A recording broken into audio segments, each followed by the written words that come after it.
All right, welcome back, dear viewers. Thank y'all so much for holding out for us there.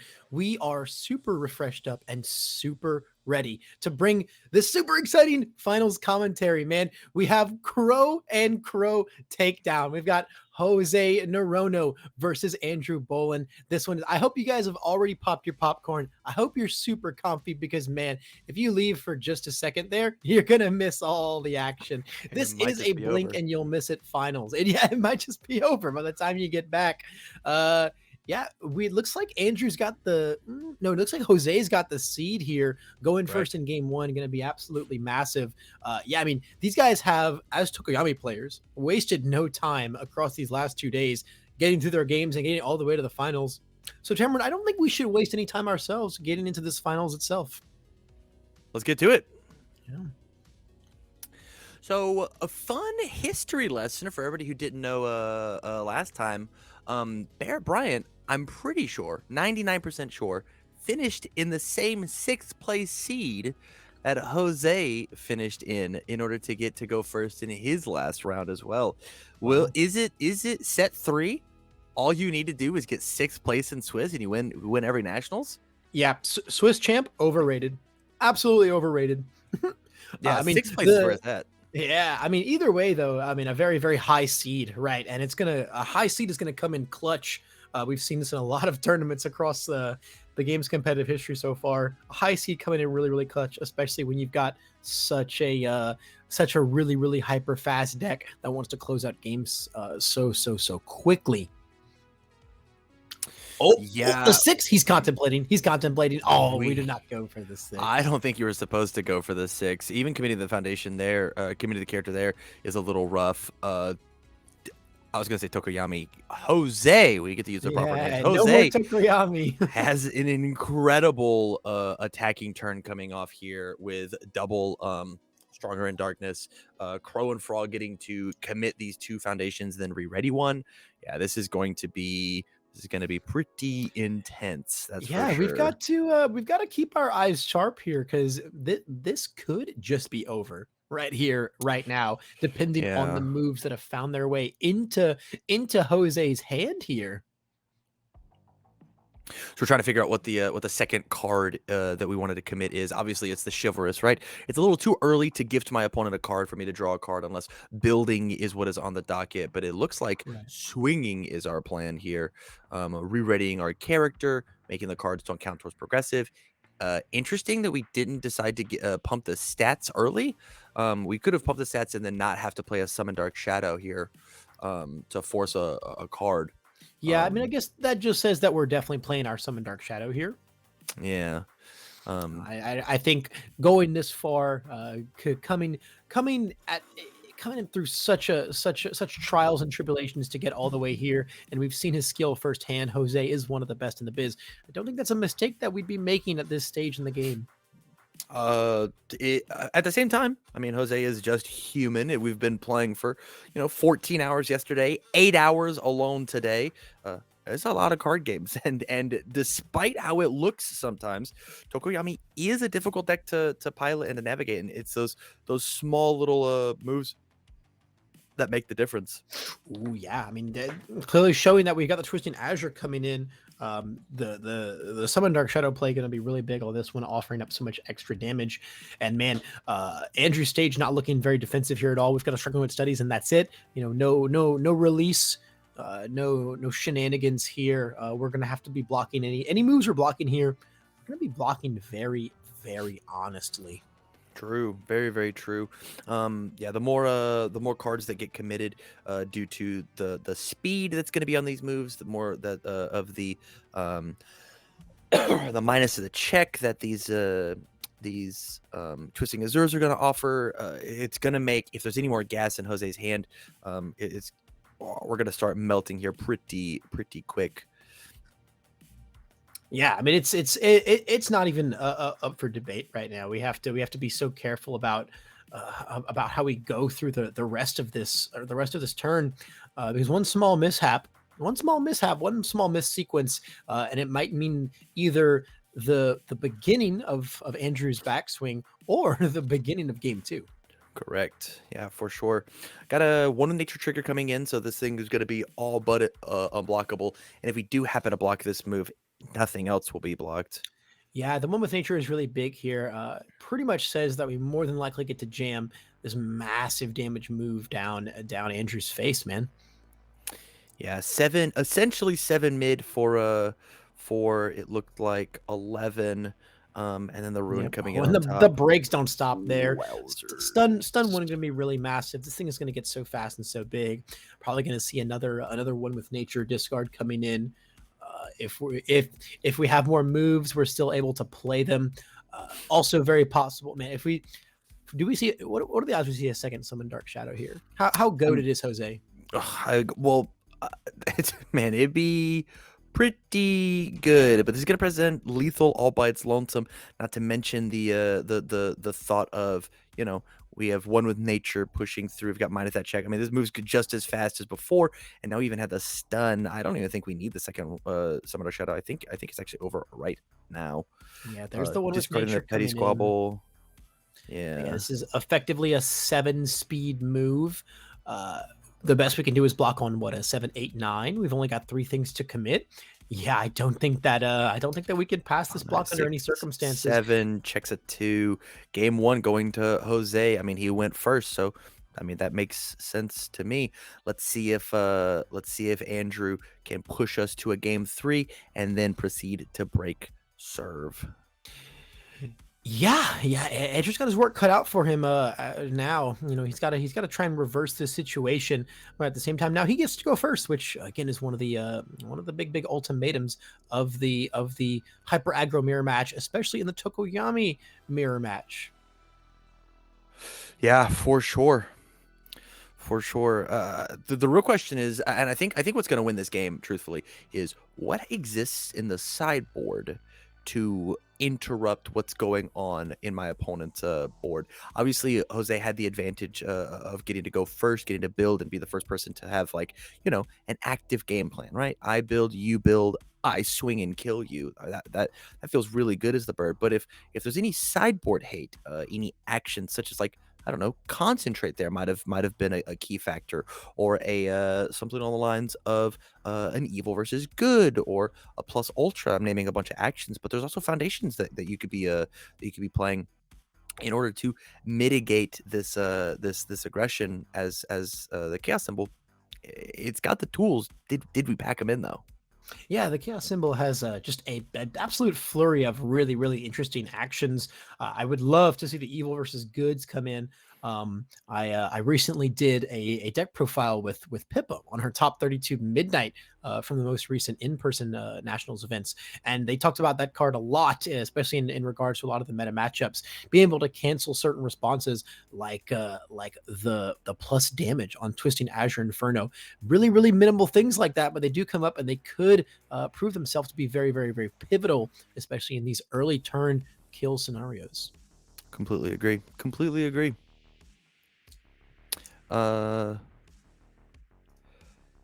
Yeah, I think, I mean, all Andrew has to do is just do the exact same thing that Jose did twice in a row, and this match is his, right? It is possible to whiff as the bird. We've seen it all day today, and truthfully all day yesterday, of good defense plus not quite having the exact hand that we necessarily want. There's lots of ways for this deck to not quite get there, and so the fact that it's inevitable is just truthfully just not true. Yeah, totally. I mean, and the main thing here, right, is that Andrew has to do this post sideboard. So if we've seen more of the defensive utility that might exist in these players' sideboards from Jose, maybe he's bringing in more Ice Storms, Cheerful Uppercuts, blocking shenanigans like that, or maybe even some really crazy out there stuff too, right? Like there's some tech such as like Villains Defeated or In the Typhoon.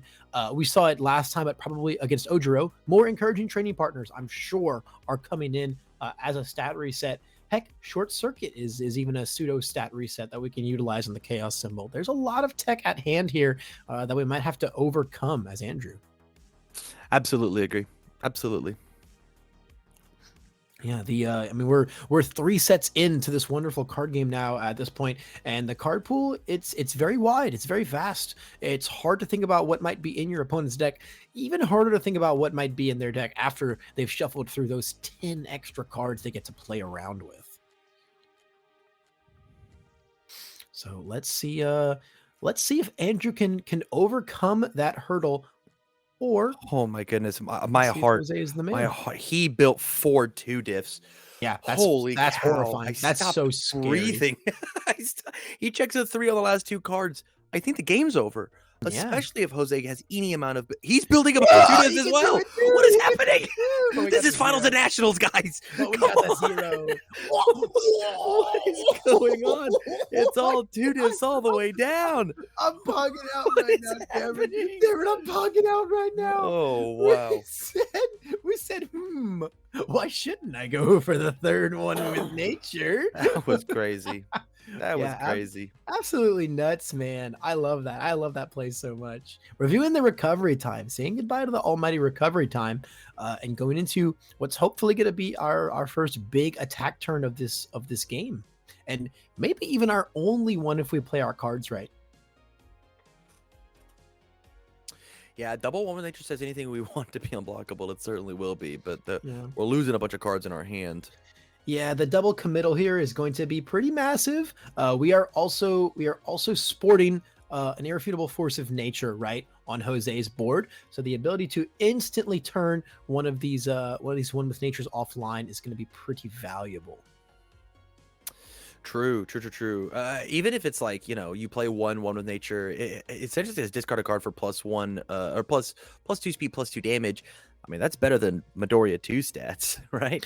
Yeah, it's a lot of stats. It's I mean, if there's anyone who can put a lot of stats on things really fast and do it better than a lot of other players in the game, it's Tokoyami.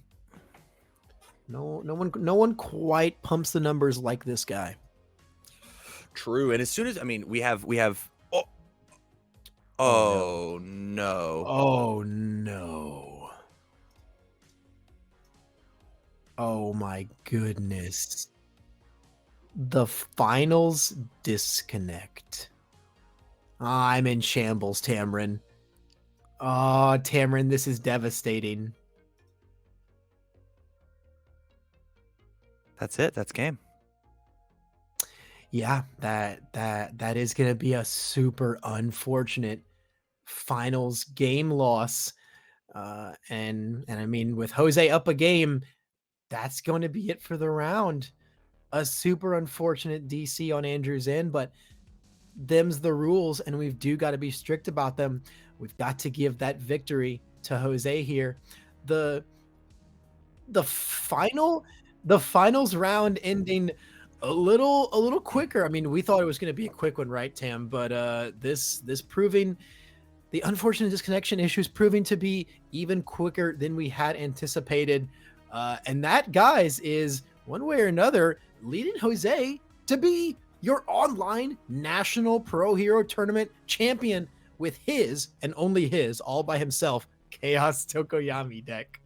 Congratulations, Jose. And honestly, congratulations, Andrew. What an absolutely insane run. Both of these players make the correct choice playing Tokoyami.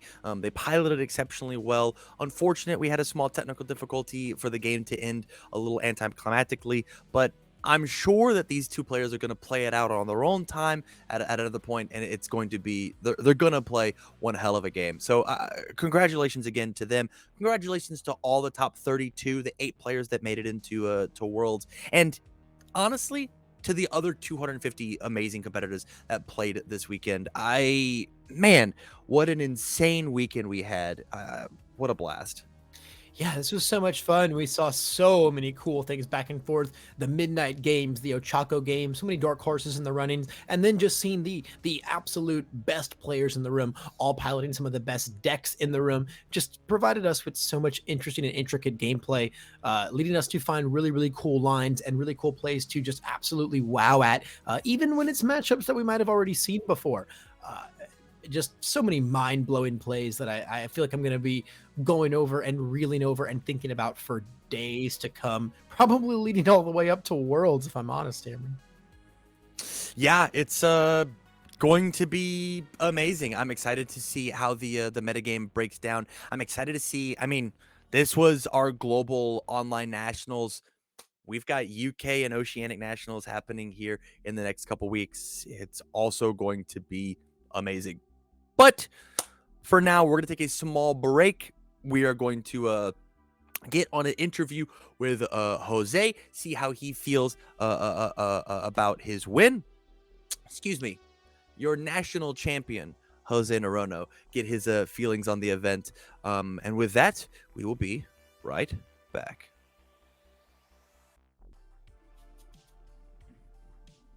All right, welcome back, dear MHA CCG viewers. After a grueling and intense final round, as cutthroat as they come, there's only one man standing out of the 250 plus players that were across the rooms, I should say, during our global online Pro Hero National Tournament this weekend.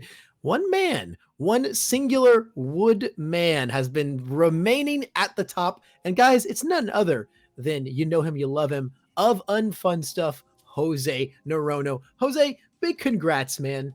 Absolutely stellar show, dude. Thank you. How are you feeling, man?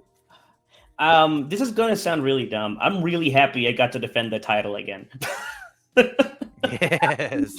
You are a two-time regional championship winner. Yeah. Those two being specifically the two online ones. And now here's our online Nats, and they just can't keep you down over the webcam. The first time I ever topped any UFS event was during Retro, where we were all playing online. So I'm pretty sure in the comfort of my home with my cup of coffee, it's some strange otherworldly buff.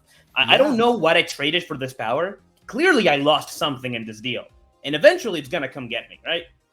The monkey paw curl. I mean, national champion Jose. to be able to go all the way from being in Dallas in person and drawing 7 cards as Kirishima, all the way towards taking down the whole event. Hey man, you see the sideboard? Not a single 6-hander in here. Hey. Nope, we don't got him anymore. We don't got him. 6-handers out of here. We only see 7 cards in this bad boy. So speaking about seeing your 7 cards, I want to just ask you a little bit about your deck, man. The Tokoyami pivot. I mean, he's as strong as ever, but what inspired it?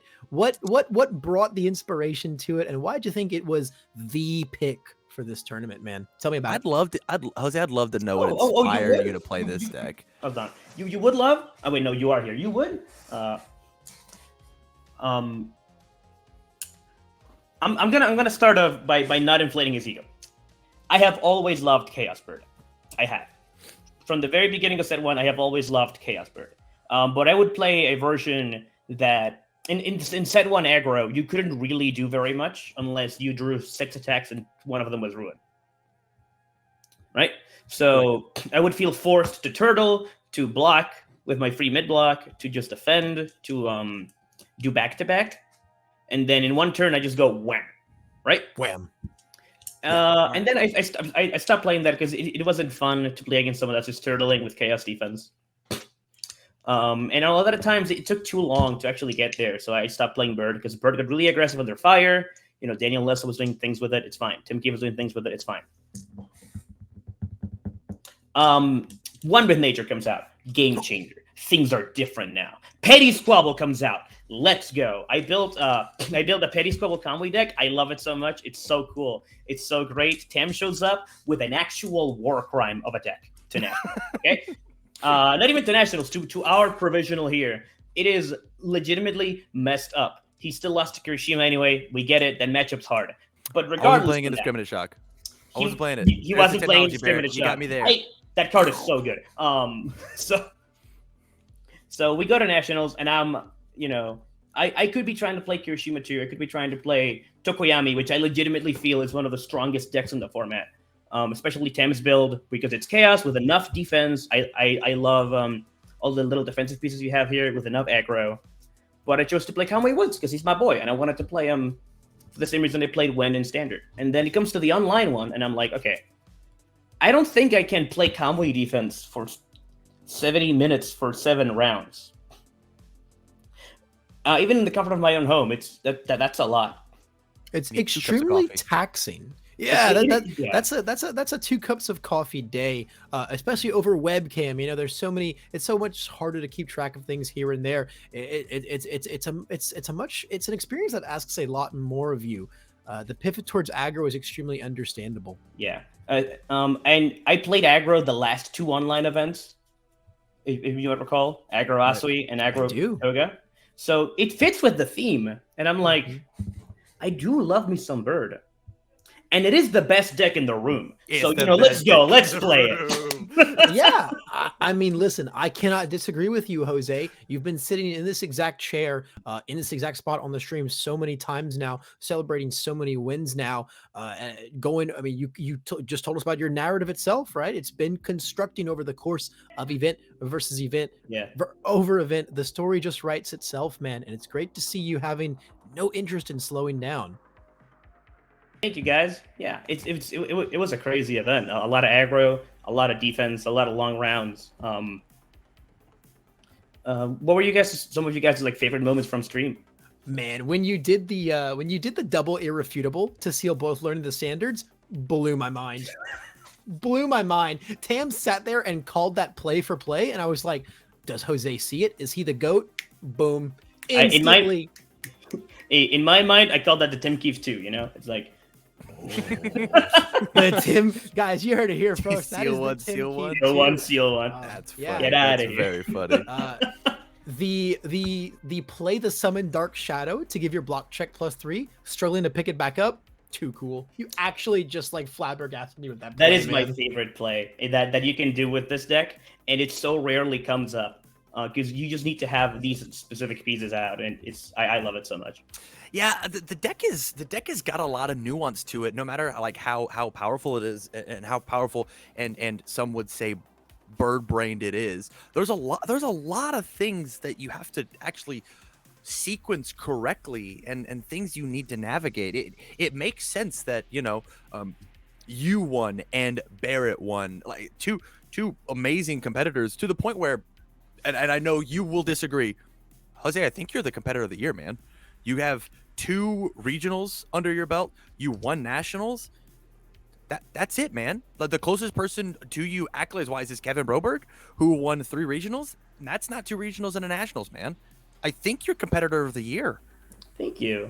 Yeah, I think that not only do you stand at the complete apex of this national tournament, I have to agree with you, Tam. I think the apex of competitive play, if you want to look anywhere, man, it starts with Jose Norono and everyone around you, which is going to kind of lead me. Oh, don't even mention it.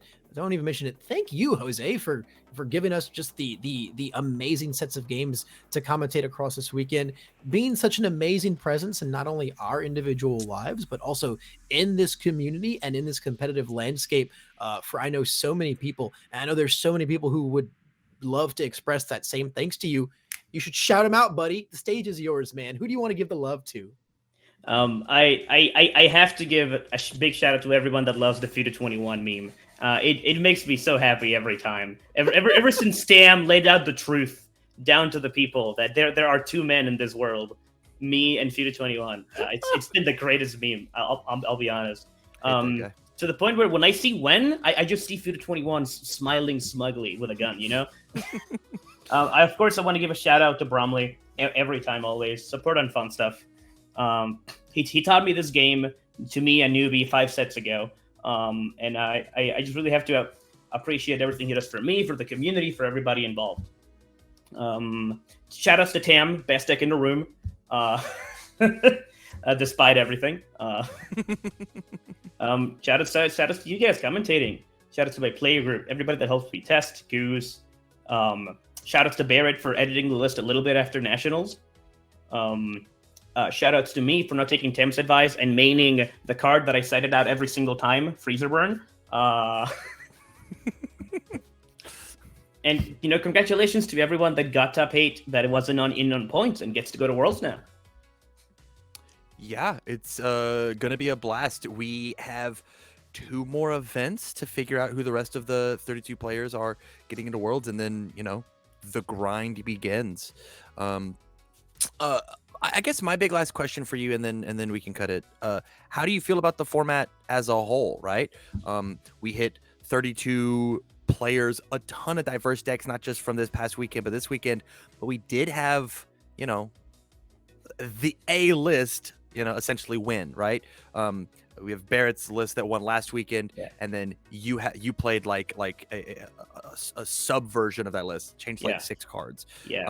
What are your thoughts as a professional player about how the format feels? Well, you wouldn't happen to be the master puppeteer behind this list, so I'll just speak to you like I would a normal person. I think that when I finally felt like I got good at UFS, I understood that it is a game about managing strong offense with strong defense, of trying to not overextend, of like knowing when to poke, knowing when you don't have to poke, you just have to blow him out. And I think that a lot of the times the enjoyment that we get from UFS, from universes, comes from blocking and counterattacking and being like, if I play this move, I'm going to lose, so I won't. And then it works out for you. And I think the main issue that is with the top 2 characters in top 3 characters in this format is that it doesn't feel like you can do that. A lot of the times you're presented against Kirishima, who played 5 cards and is holding 1, and you're like, I can't really kill him because he's going to prevent like 50 damage to this turn off of a block, draw to block, and then half damage. But if I don't kill him, if he draws 3 attacks, I'm dead because he can cycle 7 times and pick some up and kill me. Or it's against Tokoyami, who if you overextend just a little bit, you cannot defend from him at all and you die. But if you don't try to aggress him, he gets to sculpt and you get blown out in a single turn. Right. Or it's Hero 2, who if he just draws hard, he just got you. Or it's Asui, who if she can wall enough, eventually she just gets there. And I think a big problem, Jiro does this too, but Jiro has a weird needs momentum thing that you can probably interact with in some way. Sure. I think that the biggest issue with Tokoyami and Asui right now is the existence of the Crow and Frog teaming up together in the takedown. I think Crow and Frog, from the beginning of the game, I've thought Crow and Frog takedown was not a card we could have forever. I felt that it was always going to get to a point where you are readying something that is simply too good on an attack that doesn't count towards progressive and carries too many stats. And as far as Kirishima, so I think that has to go. I think beyond Crow and Frog, Tokoyami is probably a little bit too strong thanks to all the tools Chaos got in this. So there might be a thing you need to hit there, but I feel like you have to hit it. This is legitimately like it's a little too much.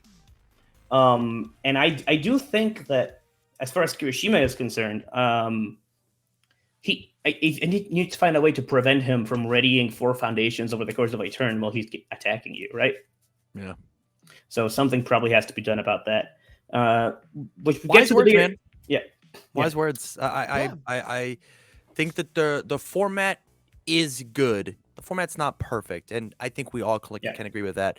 But your run to the win was not without its strife, without its losses. So again, man, congratulations. Thank you. I am so incredibly proud of you. Yeah, extremely exemplary words, an extremely exemplary performance from none other than Jose Norono. Jose, do you have any last words before I send you off to go and finally go to Walmart? My final shout out is to my parents, who I had to pick up from the airport at 11 yesterday in the middle of round 9. Shout outs to River, who have been waiting 10 hours for me to finish this tournament because we need to go get a part that we need to fix the AC. It is hot. It is so hot in here. And they kept saying, I won. We have to play again. I won. I won. You're not going to believe this. You're not going to believe this. Man. I love that, buddy. I love Good that stuff, Jose. You can't make this stuff up. You cannot create a better narrative, fictionally speaking. You cannot for such an insane run. Well, thank you so much, Jose, man. Once again, truly deep thanks from the bottom of our hearts, man, for being such a great guy, such a great player, and such a great community member to come here and stand at the absolute apex of competitive play in the My Hero Academia collectible card game. Thanks everyone out there at home who tagged along with us for not only Jose's journey, but our entire journey throughout this tournament. We are going to finally let Jose go, and we're going to take a quick break and then come back to do some final shout outs, some final sign-offs, and say all of our pieces for the end of this event. Stay tuned, guys. We're going to be right back. Be one with nature, everybody. Always.